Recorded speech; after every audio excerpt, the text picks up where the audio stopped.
yay, oh yay, oh yay. This Honorable Supreme Court of Tennessee is now in session. God save the United States of America, the state of Tennessee, and this honorable court. Please be seated.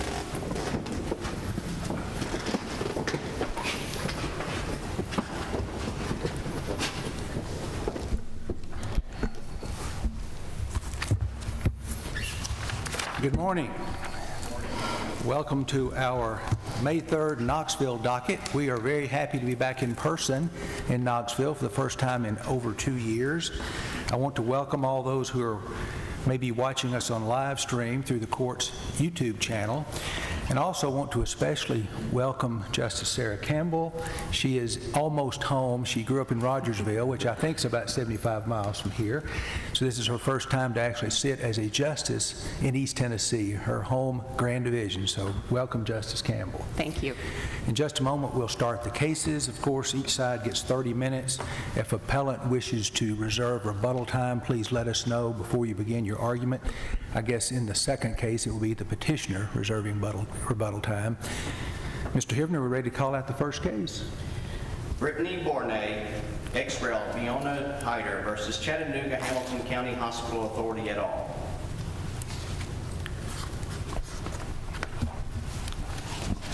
Good morning, Your Honors. Matt Klein from Brentwood, Tennessee for Dr. Sieber, Midwife Mercer, and Caring Choice Women's Center.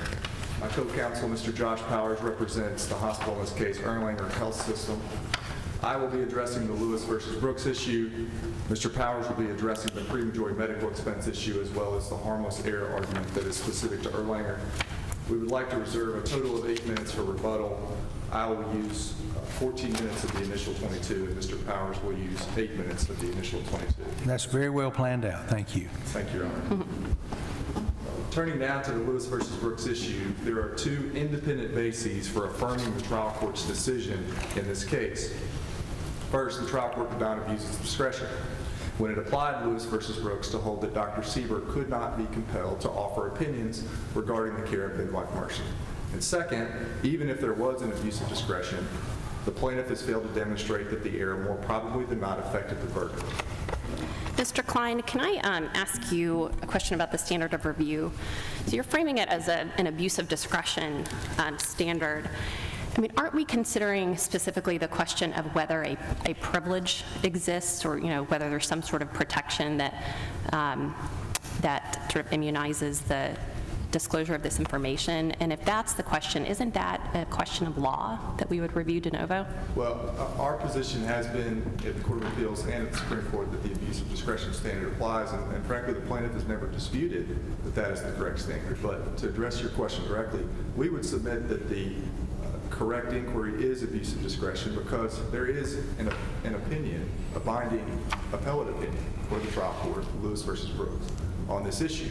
So we would submit that the question is whether the trial court properly applied binding precedent, which is... Well, isn't that a question of law in and of itself? Whether the trial court correctly... If there's binding precedent, then the trial court has to apply it. Is that not a question of law? Well, I would submit that the abuse of discretion standard is, did the trial court apply the correct legal standard? And so, from our view... Well, isn't the fundamental issue, as Justice Campbell mentioned, whether we should create a privilege to protect the information that you are talking about? You're asking us to create a common law privilege, right? I would respectfully disagree with that characterization of the issue. I don't know that it's properly characterized as a privilege, first of all, because the way that it's been described in the case law is it's a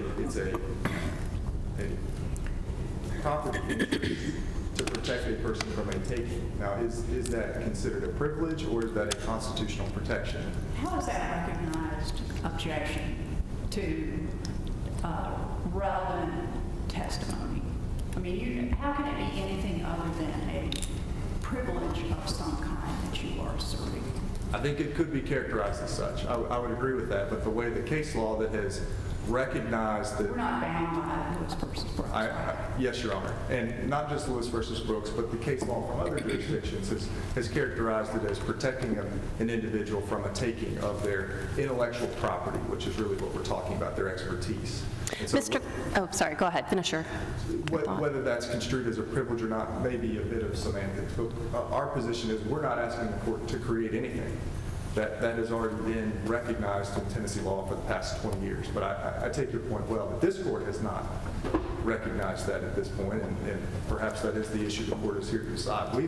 We've always considered this to be a case about whether or not there is an exception to this recognized rule for supervisors. Well, I speak only for myself, but I was frustrated by that framing in the briefs because the Supreme Court has not ruled on that.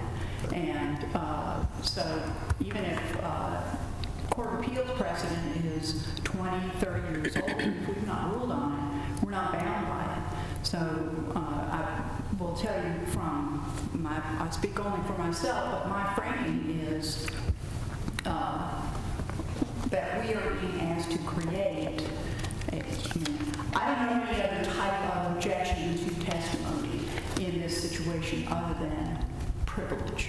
So I will tell you that's my personal framing. Yes, and I would respectfully submit that the plaintiff framed the issue at the trial court level. And at the trial court level, the plaintiff didn't ask the court to abrogate Lewis versus Brooks. At the Court of Appeals The trial level, court is not in a position to do that. You understand? You reframe at the Supreme Court level because we would be faced with the policy decision of whether to recognize such a privilege. yes, Your Honor, I understand that this court may make that determination. Our position has always been it was not necessary for this court to make that determination because this court can decide that the trial court correctly applied the only precedent on this issue and thus there was no abuse of discretion. But I take your point well. And the point I was attempting to make was that the plaintiff didn't ask at the Court of Appeals for the Court of Appeals to abrogate Lewis versus Brooks. Court of Appeals might be bound by their own precedent. We are not. And nor did the plaintiff ask this court to abrogate Lewis versus Brooks.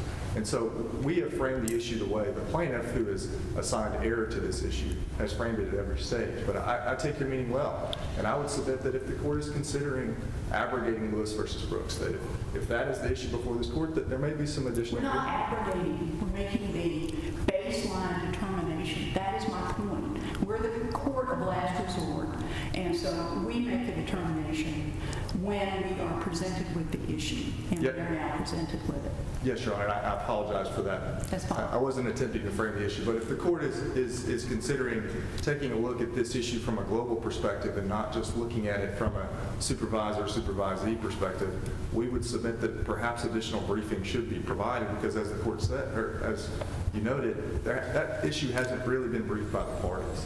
It was really raised for the first time by the amicus, Tennessee Trial Lawyers Association, after the principal briefing was completed. Well, and Mr. Klein, I have some frustration there as well because I do think that that the threshold question of whether to even adopt this privilege or protection was not fulsomely briefed in this case. And, it's an important question. And I think that, you mentioned that while it could be characterized as a privilege, it could also be, it also has a constitutional dimension, potentially. And I think how you characterize it really matters, in my view, because if it's a privilege, then it's a privilege, and you can't compel this testimony even if reasonable compensation is offered. If it's viewed as, a protection of the expert's property interest, kind of viewed through the lens of an unconstitutional takings analysis, well, if it's a taking, then you just have to give reasonable compensation. And that's, of course, kind of the model that federal courts, through the federal rules, Rule of Civil Procedure 45, have adopted where, you can still get this if there's a compelling need for it and reasonable compensation is provided. So it seems to me that it really matters how we frame this. So, I'd like you to talk a little bit about, what, to the extent you have an opinion about, the proper way to view this, what that is, and particularly if we're talking about, whether it's a privilege, what is the best evidence that this is a historically rooted privilege? I think that the way, and this is another reason I think perhaps some additional briefing may be warranted, because I don't know that none of the case law I've looked at has really delved into that issue. I'm not saying there's not case law from other states out there to discuss the distinction between those two things, whether this is a taking or a privilege or some amalgam of the two. The case law that I'm familiar with, Lewis versus Brooks, its progeny, some of the other states' case law we cited in our reply to the amicus brief, has always described it as a takings analysis, that this is intellectual property that another private citizen does not have the right to take from a person. And I think I would submit that that's perhaps a meaningful distinction. This is not an instance where the government is taking something from an individual. This is something where another private citizen is attempting to take intellectual property from a separate private citizen. And those are issues that frankly haven't really been briefed and or maybe fully researched at this point, because the analysis is always focused, and perhaps we should have done a better job in the way we address the issue. And I'll frankly apologize to the court for that. But Counsel, how is this, assuming this doctor was allowed to answer this question, how was the answer ever going to be admissible? Was this doctor competent to testify as to the standard of care of a midwife? That's never been established, Your Honor, and that's one of our points. So whatever we rule, would it not be purely advisory? I would submit that yes, it would. And in addition, that comes back to my harmless error argument, that there was never any effort to establish that he was competent to provide these opinions, or that he had a factual foundation to provide them. Had he looked at the medical records from this time frame at issue in order to offer an opinion about whether, and it's a 2-hour time window we're talking about, to be clear. The patient was admitted March 3rd, 2014.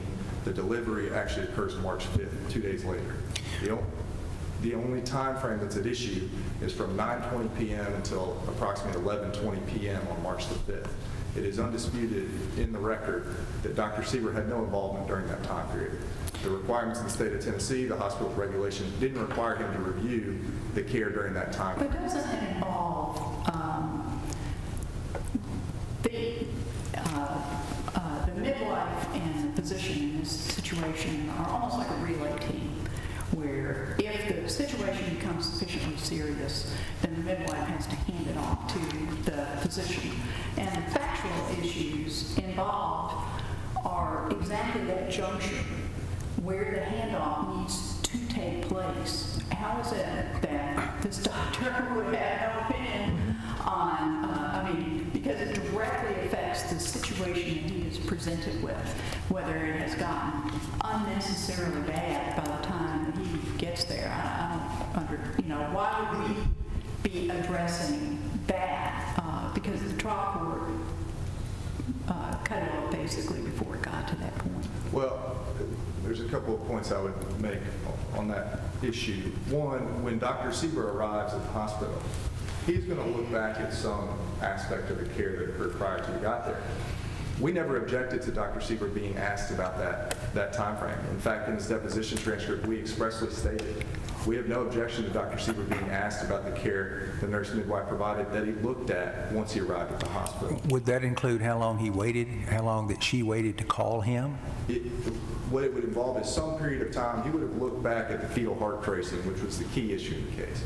Did the nurse midwife act quickly enough based on the fetal heart tracing, which shows the child's heart rate? Well, if I understood your answer to Justice Kirby's question, your position is that the statutes and regulations dealing with, I'll say supervision, I know that's at issue here, of the midwife by the physician, those statutes and regulations have nothing to do with the outcome of this case? Is that your position? No, our position is that they did not require Dr. Sieber to review that entire 2-hour period. When he arrived at the hospital, he looked back at some period of time on those strips. And the plaintiff never sought to establish how far back did you look at? Because we had no objection to him being asked about, let's say he looked at the last hour. We have no objection to him being asked about what occurred in the hour before he arrived. And so the care that he reviewed was limited. It was not the entirety of that 2-hour time frame. It was a limited period of that time. And to address one other point, this notion of a relay. In a relay, the handoff always occurs. A handoff doesn't have to occur with a nurse midwife. And this also gets to Justice Page's point. Are the statutes relevant? They are. Because the statutes say that nurse midwife is competent, capable to handle labor, prenatal care, labor, all the way through delivery, as long as there's no issue. So there's not necessarily a handoff for a relay runner. It is only in specific instances. So I need to ask you more about the privilege type of issue, because the factual scenario is important, but the essential question that we are being asked is whether there should be a common law privilege for that. The privileges, at least the ones that I can think of, protect specific kinds of communications that society believes need to be protected. Husband-wife, attorney-client, psychologist-client, for example. And even in those, they protect not the thoughts, but the communications. So even in, for example, in the psychologist-client arena, if I have the indulgence of the Chief Justice to Go ahead. continue a little bit. In our case law, there's a case called Culbertson that deals with the psychologist-client privilege, a recognized privilege. And in that arena, the treating psychologist could not be asked about the client's communications to him or her, but the psychologist could be asked his opinions regarding the client's fitness to be a parent. I'm sure that treating psychologist did not want to answer that question, but even that information was not protected by a recognized privilege. You're going much further here. There's no relationship to be protected. You're not asking us to protect existing communications. This seems to be, in Tennessee law, unprecedented. Well, if I could respectfully disagree with Your Honor, there is the quality improvement privilege, which goes well beyond just communication. Which also protects communications made to, under the statute, made to the Quality Improvement Committee. That's correct, but it is not just the communications. The statute explicitly protects opinions formed as a result of Quality Improvement Committee participation.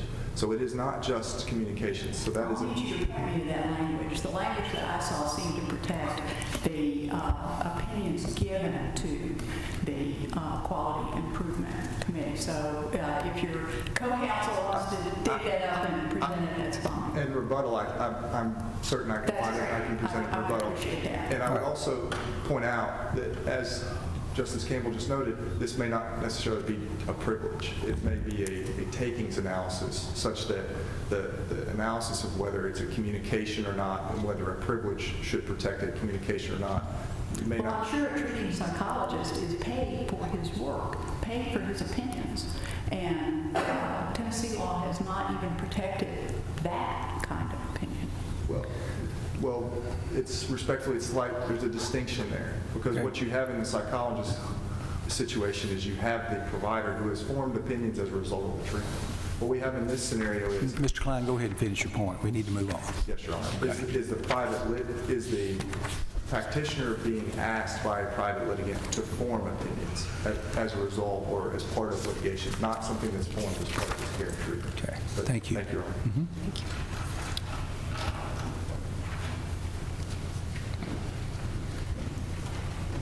Good morning, Your Honors. My name is Josh Powers. I'm from Chattanooga. I'm with the Baker Donaldson firm. And as Mr. Klein indicated, we represent the Chattanooga-Hamilton County Hospital Authority doing business as Erlanger. We do have a small separate side issue as far as Erlanger is concerned. We would ask the court to go ahead and affirm the trial court's ruling as it relates to Erlanger. There were a plaintiff in Tennessee in a civil action is entitled to an error-free trial against the defendant. And we would submit that once the Court of Appeals issued its ruling in this case, it was now clear that the plaintiff had an error-free trial as it relates to Erlanger. At the trial, there was the jury returned a verdict that both defendants met the standard of care. So there was no discussion of causation. They didn't get to the issue of damages. Plaintiff appealed 4 issues in this case. Court of Appeals felt 2 of those issues there was no error, and 2 of issues there were. Obviously, Lewis v. Brooks, and then the second issue, pre-majority medical expenses. Pre-majority medical expenses could not form the basis for a remand because the jury found that both defendants met the standard of care, so the jury didn't get to causation, much less damages. So Lewis v. Brooks is the only legal basis on which to remand the case for a new trial. Erlanger has nothing to do with the factual setting of Lewis v. Brooks in this case, because the whole question is whether or not Dr. Sieber can be forced to offer opinions regarding the midwife, Ms. Mercer. Does that affect Erlanger's liability in any way? If, for example, Dr. Sieber testified, I felt that the nurse midwife waited too long to call me. Does that affect Erlanger's liability? Not at all, Your Honor, because a binding precedent is that Erlanger is a governmental entity. And as a governmental entity, Erlanger can only be vicariously liable for its own employees. It cannot be vicariously liable for a non-employee. And the nurse midwife is not an employee of the hospital? Correct. She's a midwife of caring choice. So the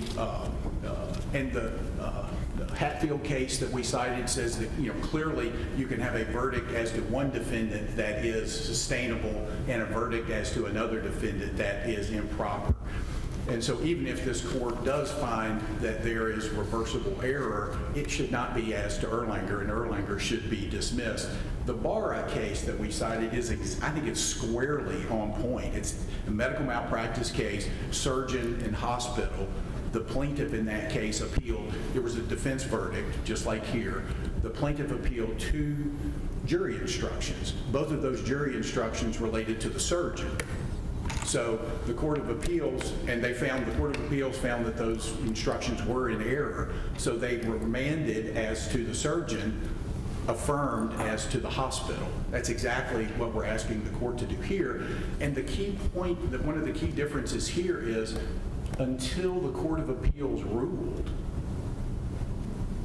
if the Court of Appeals had found that there was a third issue, this Dr. Marla Sammer, if the Court of Appeals had found that the trial court erred in imposing onerous conditions on taking her deposition, that would have applied equally to Erlanger and to the caring choice defendants, and we would have no basis to ask the court to dismiss Erlanger at this time. So again, we would ask the court to... Mr. Powers, I have a question. I guess I'm concerned about the precedent this could set. As a trial judge, I had a case where I had a med mal case and healthcare liability case, 6 or 7 defendants, and I let 2 out on directed verdict. The Court of Appeals said I was wrong about one of those, but the jury had assessed damages 0% to a couple people, a couple of defendants, all the other percentages. Well, the plaintiff wanted a brand new bite at the apple, and that case was sent back to me, and I made a decision, but they settled it on appeals. We never did get a decision about it. Right. So I take it what you're arguing is, as long as the damages is not assessed, then your rule would be all right, but if it is, then it might be a different animal, right? So if you have a situation where, let's say in this case, damages were assessed against caring choice, but not against Erlanger, Right. then that would mean that there was no liability on Erlanger's part, and it goes up on appeal. And as long as, I think the overriding, the turning point is, did the plaintiff have an error-free trial as to the defendant that's being dismissed? And because you're only entitled to one bite at the apple, you're not entitled to 2 jury trials against error-free jury trials. And so I think the Court of Appeals would have affirmed that on your part, because as long as there is an error-free trial, then that's, the system is you get one shot at it, error-free. Okay. So Thank you. Jumping quickly to pre-majority medical expenses, at its core, I think what the plaintiff is asking this court to do is to create an exception for TennCare. And that's really... Well, I'd like you to address that. I'm not sure how we would not be, by saying that the plaintiff can't recover those expenses, how would we not be nullifying, the legislature has statutorily created a right of subrogation on part of TennCare, and we would completely nullify the legislature's statute by ruling in favor on that issue. Explain, please. Yes, Your Honor. So, subrogation, the starting point of subrogation is, like in TennCare in this case, as the subrogor, it only has the rights that the subrogee has, so which would be Miyona Hyter in this case. So if Miyona Hyter is entitled to recover pre-majority medical expenses, and she does, then TennCare would have a subrogation interest in that. If Miyona Hyter is not entitled to recover pre-majority medical expenses... But the child's medical care is not free. Society, citizens pay for that. TennCare pays for that through our tax dollars. So what you're saying is that if it's a minor, TennCare can never recover the very considerable lifetime expenses that could be incurred. And I absolutely understand this court's obligation to the citizens of the state of Tennessee. And to the legislature to not nullify their statute. But there's an easy fix, Your Honor. If you look at the style of the case, it's Brittany Borngne, ex-rel Miyona Hyter. All her mother had to do was be a party in the lawsuit. The law has been clear in Tennessee for generations that an injury to a minor child creates two causes of action. One for the parent for medical expenses, which I think that is a policy that the state wants to reinforce, and then a second cause of action for the minor child for pain and suffering. That's all that had to happen here. This would not be an issue had the mom simply been a party in the lawsuit. And is there, may I ask one, I see that, may I ask one more question? And so what I do want to nail down is if the mother had recovered here, TennCare would have a right of subrogation or cause of action for subrogation against the mother. Your Honor. And TennCare actually, right before trial, they were going to intervene into the lawsuit, and then this was literally in the bottom of the ninth inning. We're getting ready, trial is like in the following week. And then we had all this paperwork with TennCare going to intervene, and then they didn't. Then they withdrew their decision to intervene. But you're exactly right, Your Honor. All that had to happen was if the mother was a party in the lawsuit, this would absolutely not be an issue in this case, period. Thank you, Mr. That Powers. protects the citizens of Tennessee. Thank you. Thank you, Your Honor.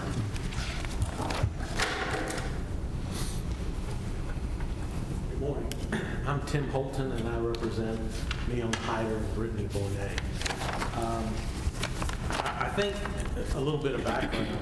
The Lewis versus Brooks case was actually my case. We argued it, and I've lived with Lewis versus Brooks, unfortunately, from my perspective, for many, many years. I think the problem we have with Lewis versus Brooks, and I think the court, from the question, seems to have recognized it, there is a right in the people of the state of Tennessee to have all of the evidence, relevant evidence, presented to a jury to make a decision. That's a function that the jury's had since the beginning. What Lewis versus Brooks did is take away relevant evidence from the jury's consideration. When Judge Childers did that, the background of that case, the original defendant resolved the case to his policy limits. We had two defendants left. I persisted. Judge Childers said, Holton, you've gone one too many. Lewis versus Brooks was born. But it has created a privilege where you cannot ask, as the trial court did here.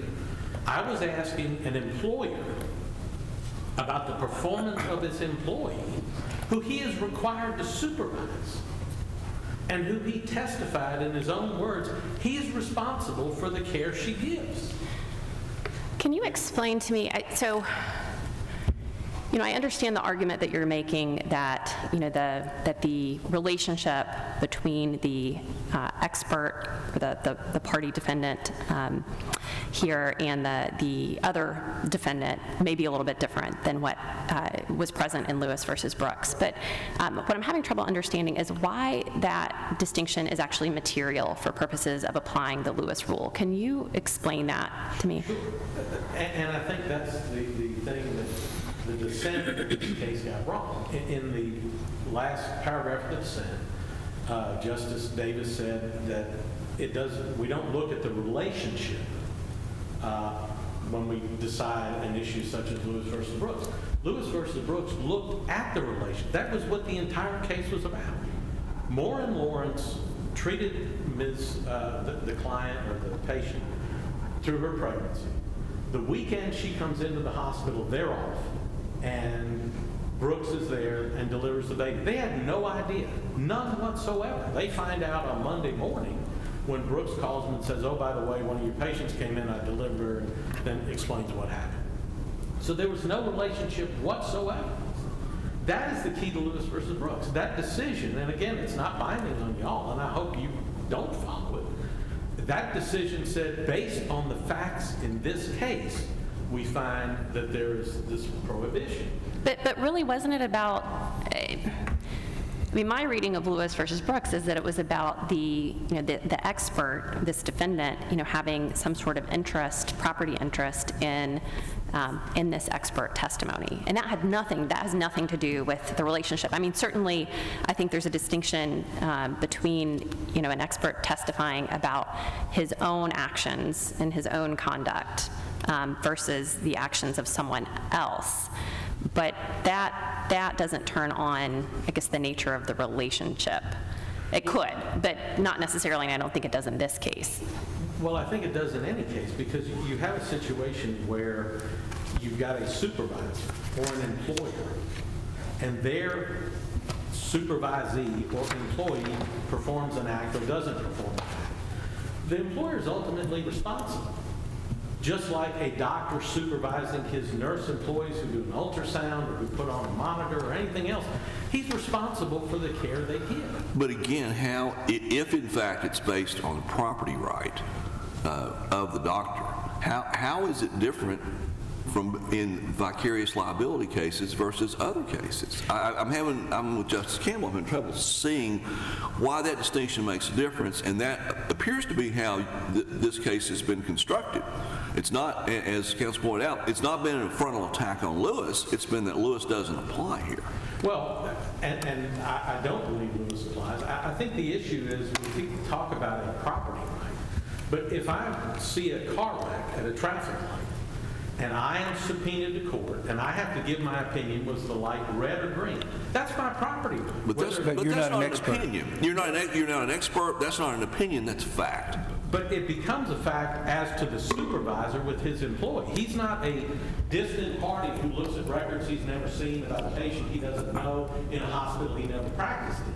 This is a guy whose employee rendered care in a hospital where it was an admission under his name. But him testifying to what happened as that transpired was a factual testimony.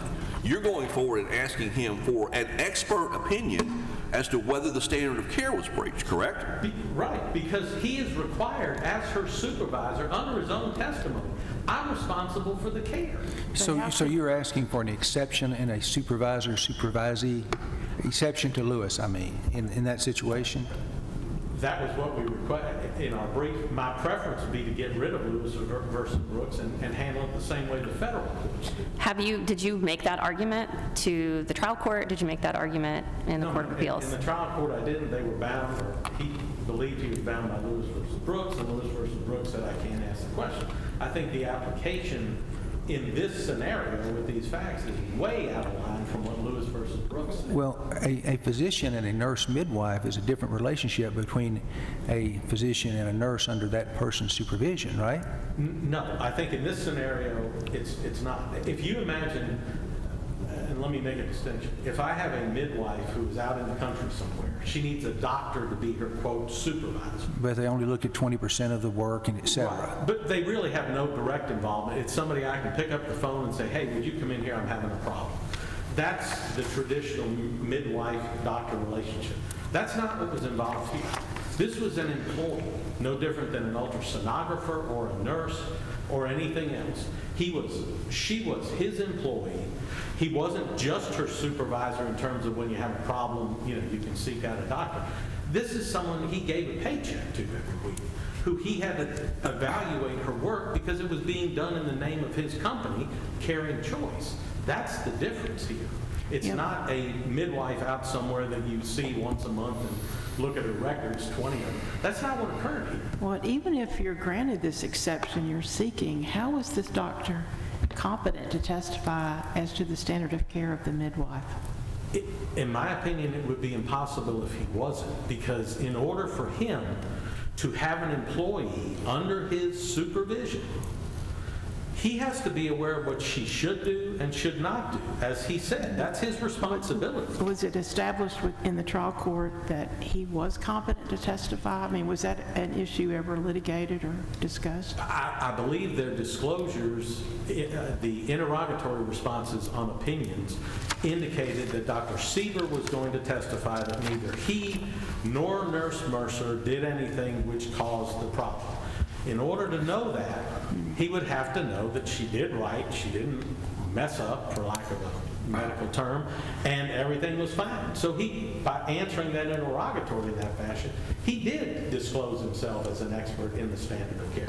And it would only make sense if I am going to employ a midwife, and as he testified in his deposition, she was employed as, the term was force multiplier.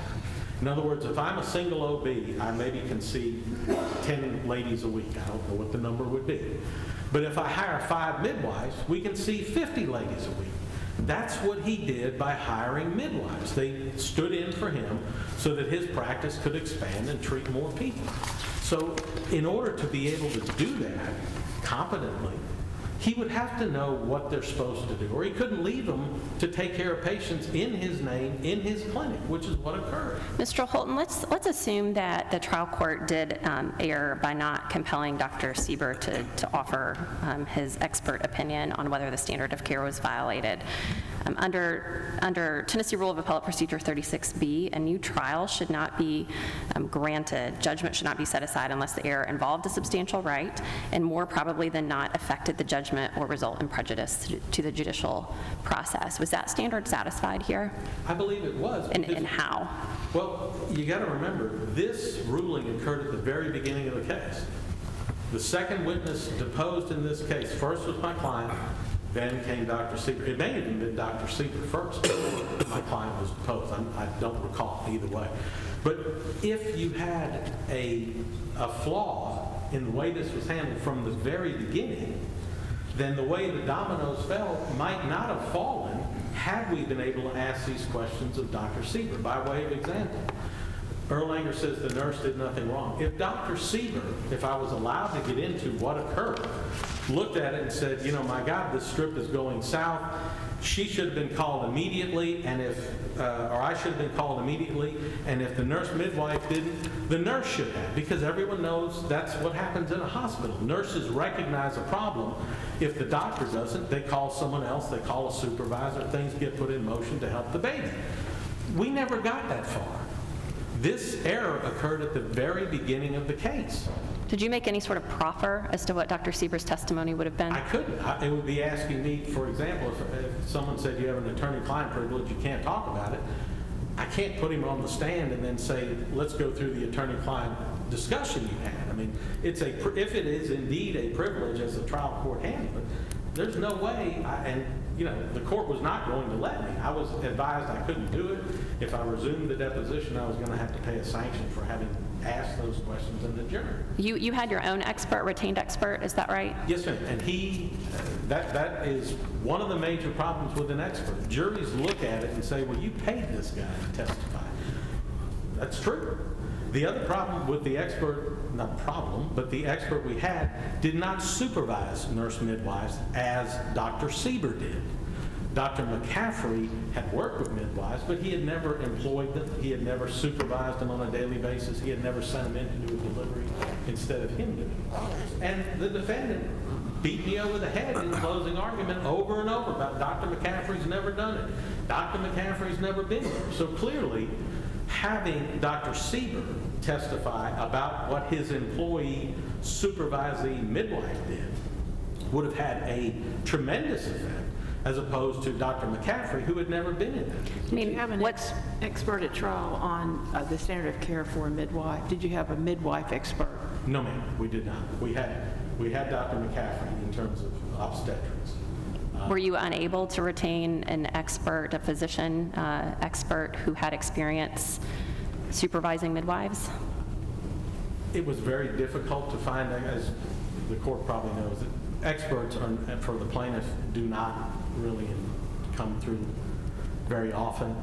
They don't generally raise their hands and volunteer, do they? And I would love for you to hear the phone calls when I'll call the university. Hey, does anyone want to review a case for, I mean, it's a dial tone. Nobody wants to do it. It's an unfortunate fact of life. But again, the issue we have here is Dr. Sieber chose to employ midwives. And if he had said, you know, again, I don't know what he would have said, because I was stopped dead in my tracks. I could not ask questions about it. But if he had looked at it and said, you know, my God, this strip went down to 60, I should have been called, why didn't somebody let me know? I don't know what he would have said. I assume, based on what was going on with the strip and his prior testimony about how important it is to take care of the patient and we want to have good care, that he would have reflected on it and said, yeah, if they had called me, I probably needed to know what was going on.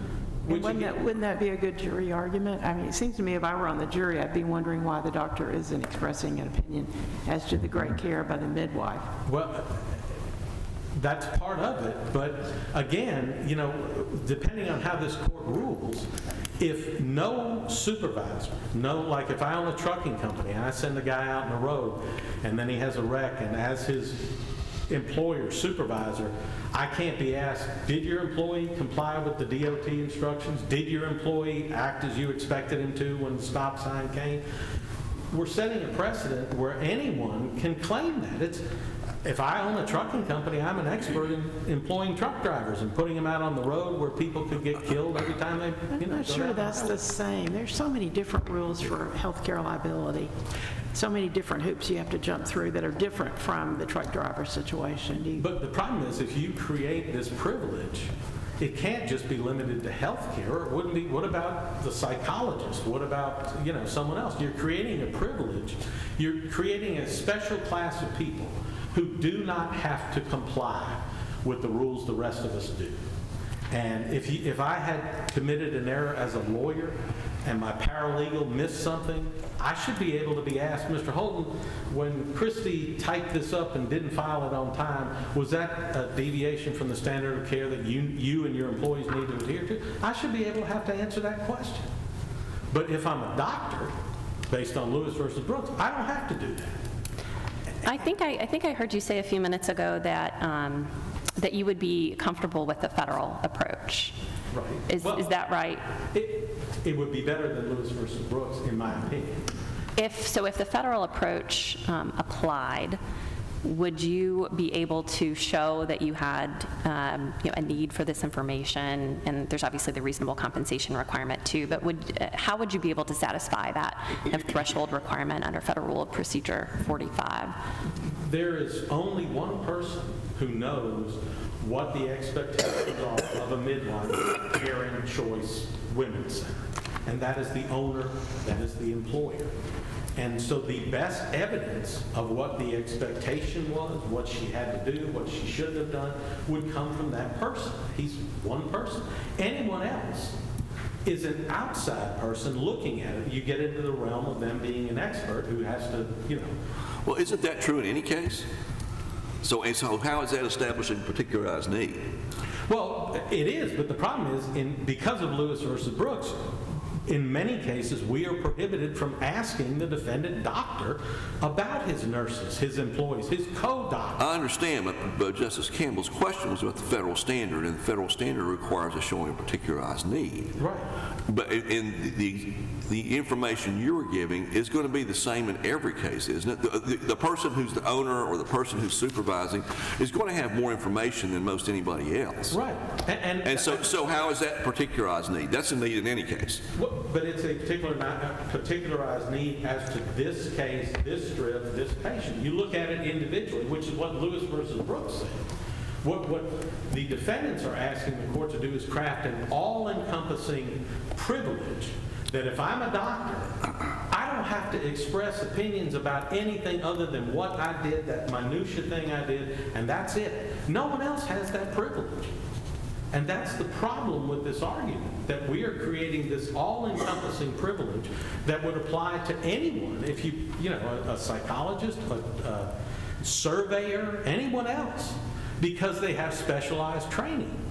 The problem is, if this is indeed a search for the truth, and that really means anything, then that is part of the truth, just as the White case. Part of the whole thing you look at is the entire globe of facts and opinions about this particular labor and delivery. Do you understand the Lewis rule to prevent inquiry into the specific policies that an employer may have had in place for its employees? Or is it only prohibiting inquiry into what a particular defendant believes the standard of care to be? I mean, there could be a difference, right? There could be a difference between the standard of care and the particular policies that the employer has in place. Right. I think Lewis versus Brooks, if you look at the case itself, it was decided on the facts, and if you limit it to the facts, it's where physician A, who has no involvement with a particular labor and delivery, none whatsoever, cannot be asked because I name him in a lawsuit about the conduct of physician B. And that's what Lewis versus Brooks stands for. Now, Well, but it doesn't prohibit inquiry into have the factual circumstances, right? I mean, if a supervisor had involvement, with the supervisee, had information about the occurrences. So some of the cases in law review articles use the phrase occurrence expert, right? So it's someone who has information about what happened, what occurred, the underlying facts. Lewis versus Brooks doesn't prevent inquiry into that, the what happened question. It does if, as far as what happened, if it occurred when the doctor was not present. That's how Lewis versus Brooks is applied. That's the way the courts are applying. Well, right, and because if the doctor is not present, then he or she would not have that knowledge. Right. Well, see, that's where I think the difference is. They would have the knowledge. By way of example, if I admit a patient, as Dr. Sieber did, my client, he admitted her. He ordered a consult by someone else. So from the very get-go, my client was Dr. Sieber's patient at that hospital. He was at home, nurses took care of the patient, midwives took care of the patient, residents came, everyone else did. But he's responsible. He started the ball rolling. And I don't think you can say, if Lewis versus Brooks was different, by way of example, if the two doctors who were off on the weekend had admitted the patient rather than Dr. Brooks, I don't think we'd be here. But they had no involvement whatsoever. That's the difference here. Dr. Sieber admitted her and entered orders. But he was still not there to observe what was happening factually. And most OBs are not. And we review the strip with them all the time because it's their patient. The nurses are supposed to relate to them what's going on, how it's happening, how the patient's doing. If we didn't do that, then babies wouldn't get born very often because doctors would have to be there the whole time. They act through the midwives and through the nurses. That's the way medicine is practiced. And the problem we have again is he starts the ball rolling. And as most OBs, he stayed home until it came time to push, or shortly thereafter. If Your Honor, if the court is saying they need to be there in order to answer these questions, and that was the way medicine was practiced, we would never get there, unfortunately, because they'd be limited to one baby per day and per shift, because you can't be 2 or 3 places at one time. But I think that has been the problem with Lewis versus Brooks. since when it was decided. And I think if Your Honor, if the court wishes to do away with Lewis versus Brooks, I would probably be the happiest lawyer in Tennessee. I've gotten more flack from people in the plaintiff's bar about why did you should have done better, whatever. I apologize to them. If y'all get rid of it, it would be great. If you don't, at least this. That's the most big policy reason It's been a long time. Every time Did you need an escort out of here today? every time someone asks a doctor, Lewis versus Brooks, and they all think of me. So I'm stuck with that. I'm also stuck with Callaway, which is another case that was briefed, which is another one of my cases. But I would ask that you do away with Lewis versus Brooks, because I think that case creates, as the court has said, a privilege, which is a big deal in Tennessee, in any state. When you create a privilege, you are taking a body of information and knowledge away from a jury by creating a privilege. Not just a jury, it could be a bench trial. Failing that, I do not believe there is any way to reconcile the facts of this case with the holding of Lewis versus Brooks. There are night and day differences in terms of what happened. And now, if I could address the pre-majority meds, I think the problem we have with this, as the court is probably aware from the days when y'all practice, clients don't come to you in a year and say, file my lawsuit. The problem we have with many of these birth injury cases, and that's a lot of what I do, is that parents really don't get a gist of how bad things are in the first year. They'll come to you in 2 years, they'll come to you in 3 years. And then you're looking at, what do I do with these meds? The key issue here is that the person who guaranteed they're going to pay it back, the person who is the subscriber, the person who is subjected to all of the requirements of TennCare is not the mom. It is the child, which is exactly the same situation we were talking about that Blackwell addressed, where you have a child. This is no different. Unfortunately, Ms. Borngne had no means to take care of the medical bills. The child's father died in a car wreck not long after the child was born, so the father's not going to take care Your of it. opposing counsel points to the specific procedure, how it was performed, XREL. Could you address that particular issue? We chose to file it the way we did.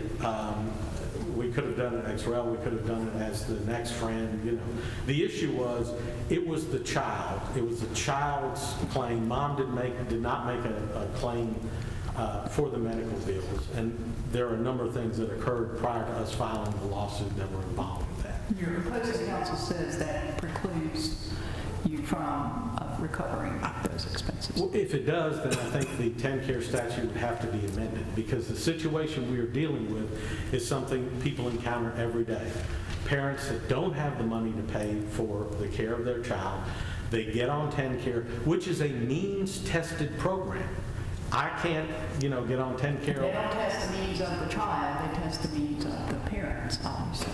The parent, with regard to what you can do in terms of taking care of your child.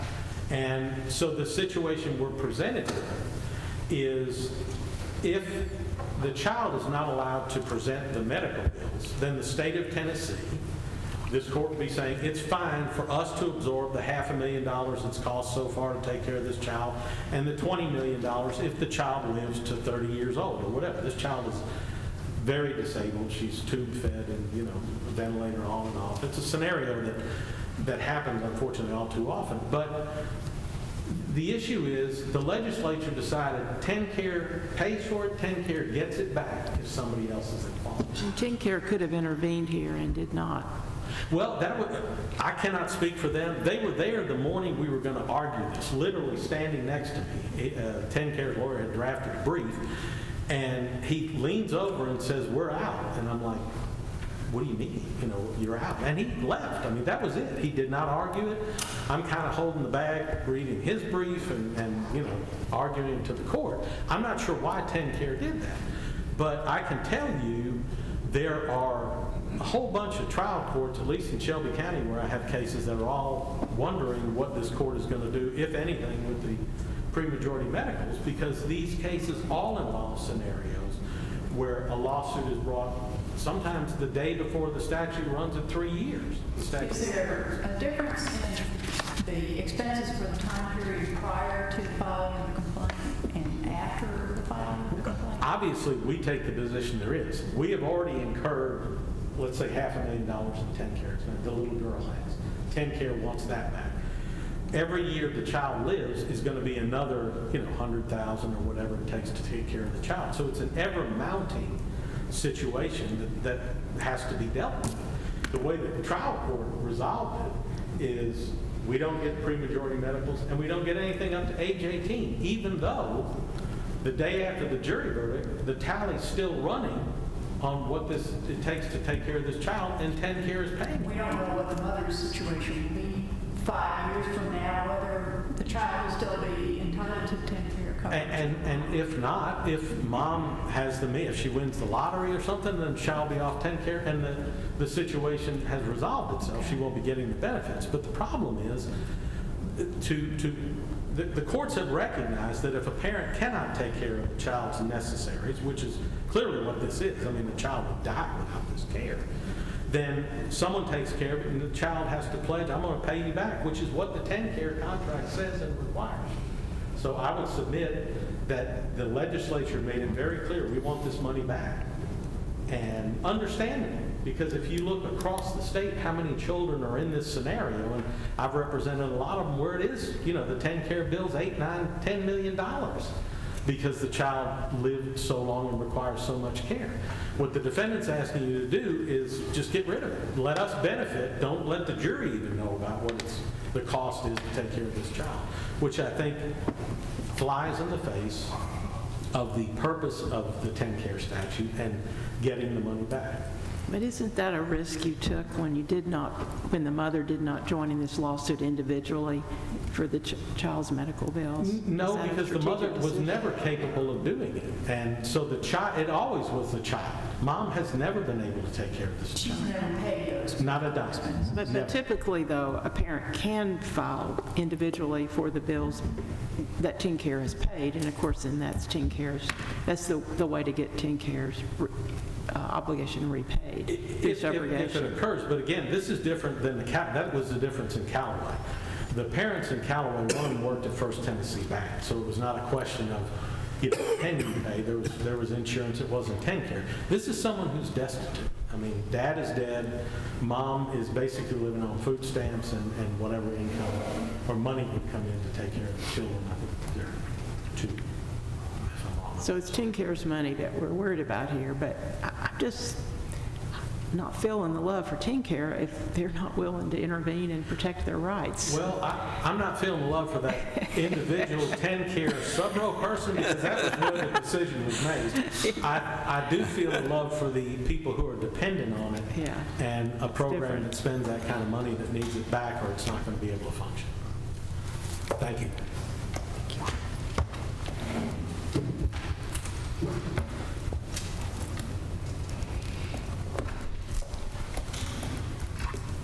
I'd like to take 5 minutes, and Mr. Powers will take 3 of our rebuttals, if that's acceptable. Sure. First, I'd like to address Justice Kirby's question. The statute is 63-150D. It is quoted at page 14 of our reply brief, that a person who participates in a quality... Tell me the provision and quote me the language. 63-150D, and I'm just going to read the one sentence. 1 and 2. 1. Okay. I'm just going to read the sentence. It's All right. farther down in the provision. Any person who supplies information, testifies, or makes statements as part of a QIC may not be required to provide information as to the information, testimony, or statements provided to or made before such a committee, or opinions formed by such person as a result of committee participation. So there is a Tennessee privilege that goes beyond communications and expressly covers opinions. Did Dr. Sieber explain on the record that the only opinions that he had were those that were formed as a result of QIC participation? No, Your Honor, because Well, then how can we rely on that? Because the D2 says that other information which are not produced are otherwise available from original sources are available. So, and the burden is on you to establish that the information is protected, right? I agree with that, Your Honor. Okay. And the information that Dr. Sieber received and formed as part of his care of the patient, we never objected to him providing. Our objection was solely to his opinions formed as part of the In supervisory. order to protect that information under this statute, wouldn't you have to have established on the record that any opinions he had were formed as a result of that? Perhaps. There is certainly that argument. When I So say, how is it pertinent to our decision well, here? in a couple of ways. For one, the privilege cannot be waived, so we can go back to the trial court and establish it. But we submit that Dr. Sieber's testimony establishes that the privilege applies, that the supervisory role is done for the purpose of ensuring quality care. And so if this court is considering setting forth a rule that would require supervisors to testify, So, we for can, example, when I was in practice, I participated representing doctors sometimes in QIC proceedings. And often the doctor himself, who's accused of malpractice, would testify to the QIC about why what he did was certainly permitted. So under your formulation, if it's pursuant to the QIC statute, that defendant doctor would not be able to express his opinion about why his own care met the standard of care? no, Your Honor. Because the privilege belongs to the QIC committee, not to the individual doctor, right? Well, I actually don't think that's correct. Well, at least under the If I we're believe relying it's- on the QIC statute, then the doctor does not own that privilege, does he? I don't think anybody owns the privilege. I think that's what Supreme Court precedent states. I think it's the Powell case. To protect the process Yes, of Your the Honor. QIC process. And that under the new statute enacted in 2012, that QIC privilege is much broader. An activity is a QIC. And so we submit that if this court is considering requiring supervisors to testify about opinions formed as a result of their Do you supervision. understand how broad that would be if that is the basis? A defendant doctor would not be able to testify about that his own care met the standard of care. I'm not advocating for that, Your Honor. No, I agree with How do you. you draw the line then, if you're relying on the QIC statutes? Well, it's not a question about his own care, it's a question about his supervisee's care. So he certainly can be asked about his own care. He can be asked about his supervisee's care if he's My participating. point is that our decision, we have to consider ramifications in other factual situations. We're not going to issue a decision that just says, we find a privilege in a situation where there's a supervisor who has a fact. I mean, we're not going to do that. I understand that the court can set forth a broader rule. In the factual setting of this case, supervision is at issue, and the statute expressly states that supervision is a privileged activity. It's stated in the statute. And so we would submit that a ruling that requires a supervisor to provide an opinion about his supervisory activity would run afoul of the statute. So that is certainly a consideration in this specific factual setting. The court could set forth a general rule that the federal standard applies, but in a supervisee setting, it could run afoul of the quality improvement. Okay. Thank you, Mr. Klein. Mr. Powers? Yes, sir.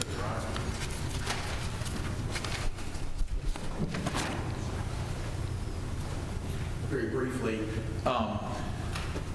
Ms. Borngne did guarantee Miyona Hyter's medical bills at Erlang, signed a document, so she had guaranteed those. So there wasn't, there's not as if there's no tether of Ms. Borngne to her child's medical bills at Erlanger. Also at trial, there was absolutely zero proof of Ms. Bornagne's indigence at all, period. In plaintiff's brief, there's reference to some deposition testimony. But we know she's indigent, right? She doesn't have a job, she doesn't have assets, she lives with a family member. Is that You're not disputing that, right? Well, as far for purposes at trial, that wasn't an issue that we disputed, but there was no affirmative proof at all. And as Justice Kirby pointed out, or I think as Your Honor, you may have, Justice Lee, that can change. One is not always in an unemployed it's probably going to take a situation. lottery win for this lady, right? Well, but I understand what Your Honor's saying, but there was no proof of that for the court to make an assessment. Also, I do not think that the statute, the TennCare statute, would need to be amended. And like Mr. Holton, I have no idea why the TennCare lawyer left as well, too. It was an odd situation. But I think what the statute says, and this is 715117, what it says is medical assistance paid to or on behalf of any recipient, so that would be Ms. Hyter in this case, cannot be recovered from the beneficiary, Ms. Hyter, unless the beneficiary recovers or is entitled to recover from a third party. That's our whole point is that Ms. Hyter was not one of the two Blackwell exceptions, and she was not entitled to recover pre-majority medical expenses. How is that, if somebody gets TennCare expenses, it means they can't pay. So how are you not notifying, not only as to this particular child, how are you not notifying it as to everybody? Because, Your Honor, You don't pay the medical expenses and then you're reimbursed by TennCare. You get TennCare because you can't pay to begin with. right, and all that had to happen was Ms. Borngne be a party in the lawsuit. That's all that had to happen here, or there just had to be sufficient proof in the record for the trial court to make a finding, or a jury to make a finding that Ms. Borngne was indigent, and neither one of those two things happened. Both of them could have happened very easily. There's no reason. It's not like there's a hole in the law that needs to be fixed.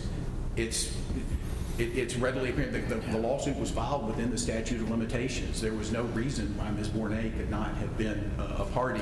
And then finally, with my last couple of seconds here, the plaintiff's counsel said... That clock is going up. I just realized. I did realize that, Your Honor. So when I first looked at it, I apologize. I would just ask the court to dismiss Erlanger, because there was nothing with respect to Erlanger's from plaintiff's counsel. So again, thank you for your time this morning. Appreciate it.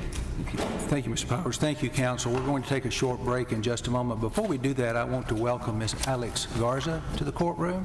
I understand you're in the 4th grade and you aspire to be an attorney, so I'm sure that at some point you'll be standing before that podium out there, or maybe up here where we are. So good luck to you. I know think that's she your wants dad. to be where we are, Chief Justice. But that's okay, too. All right, let's take a break. All rise.